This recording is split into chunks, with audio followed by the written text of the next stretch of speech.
Hi friends, this is Radha, advocate from Rayadurgam. Friends, ఈ రోజు నుంచి మన పేజ్లో మనం లా పాయింట్స్ అనే కొత్త పేజ్ని స్టార్ట్ చేశామండి.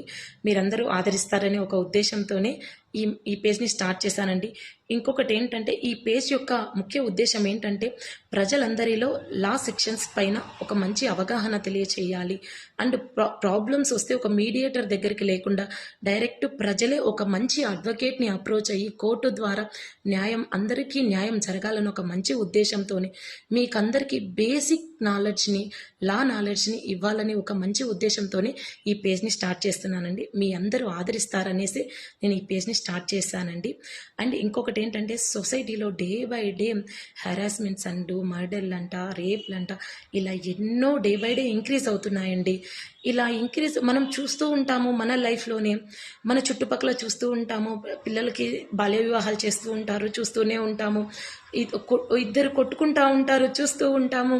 ఒక యాక్సిడెంట్ మన కళ్ళ ముందరే యాక్సిడెంట్ అవుతుంటారు, చనిపోతున్నా చూసి కూడా గమనపోతాం. మనకెందుకు, మళ్ళీ మనం వాళ్ళని ప్రొటెక్ట్ చేస్తే మనం పోలీస్ స్టేషన్లు అమ్మడి తిరగాల, కోర్టుకి వెళ్ళాలా, ఇవన్నీ మనకెందుకు అనేసి. కానీ వాళ్ళని ప్రొటెక్ట్ చేసినంత మాత్రాన మనం ఏ కోర్టుకి, ఏ పోలీస్ స్టేషన్కి వెళ్ళాల్సిన అవసరం లేదండి. అందుకోసమే మనం బేసిక్ నాలెడ్జ్ అనేది మన దగ్గర తెలుసుకొని ఉంటే, మనం ఒక ప్రాబ్లం వచ్చినప్పుడు మనం సొల్యూషన్ కోసం పక్కన వాళ్ళపై డిపెండ్ అవ్వమండి. అండ్ ఫస్ట్ భయపడడం స్టాప్ చేస్తాం. ఇంకొకటి ఏంటంటే, మనము బైక్లో కానీ కార్లో కానీ వెళ్తూ ఉంటాం. కొంతమంది పోలీస్ ఆఫీసర్స్ వచ్చేసి కావాలని లంచాలు అడగటము, మన దగ్గర పర్టికులర్ డాక్యుమెంట్స్ ఉన్నా కూడా కావాలని లంచాలు అడగటం, ఇలా హైరాస్ చేస్తూ ఉంటారు. సో అట్లాంటి టైంలో మనం ఏం చేయాలా? అండ్ ఇంకొకటి ఏంటంటే, సడన్గా మనకి ఎవరైనా ఇంట్లోకి దొంగలు కానీ మన అమౌంట్ అంతా మనకి థెఫ్ట్ చేసింటారు, దొంగతనం చేసింటారు.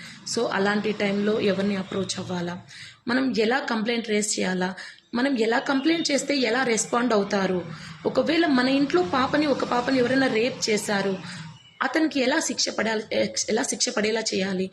లేదంటే మన ఇంట్లో మన అమ్మాయిని భర్త హరాస్ చేస్తున్నాడు, లేదంటే భార్య భర్తని హరాస్ చేస్తుంది, లేదంటే ఇల్లీగల్ రిలేషన్షిప్స్, ఇలా ఎన్నో అండి. డే బై డే అన్ని జరుగుతున్నాయంటే సో ఇలాంటి తప్పులన్నిటికీ ఎండింగ్ అంటూ ఉండేది ఒక కోర్టులోనే అండి.